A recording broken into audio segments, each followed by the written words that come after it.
В Якутске подвели итоги второго республиканского конкурса эссе «Scientia Vinces» на английском языке, организованный в честь дня рождения первого президента Якутии Михаила Николаева. Подробнее Саргалана Неустроева.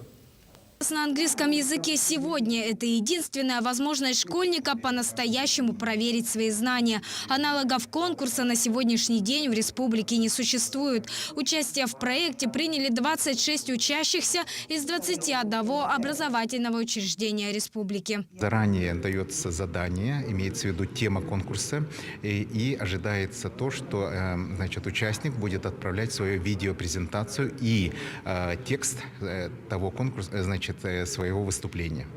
Фактически это и называется эссе. Это на свободном таком языке. Абсолютно можно любой формат сделать, но самое главное – донести идею, логику.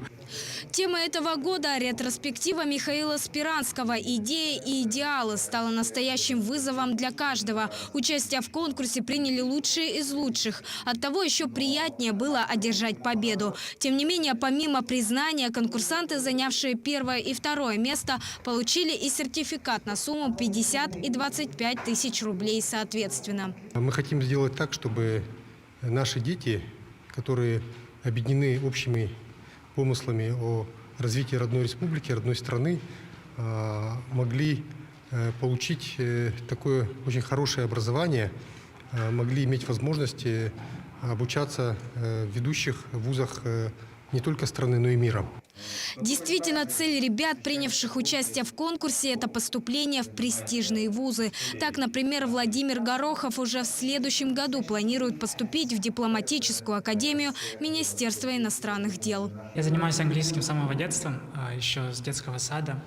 И постепенно я больше и больше увлекался английским языком. Победа в этом конкурсе значит то, что мои способности, они их видят, и это очень ценно для меня, потому что я всю жизнь стремился на самом деле к этому. Конкурс был организован в рамках проекта Целевого фонда будущих поколений «Сотворение будущего» и действует по всей Якутии. Чтобы принять в нем участие, надо лишь пройти регистрацию на сайте Малой академии наук республики. Саргалана Неустроева, Джулустан Иннокентьев, Якутск.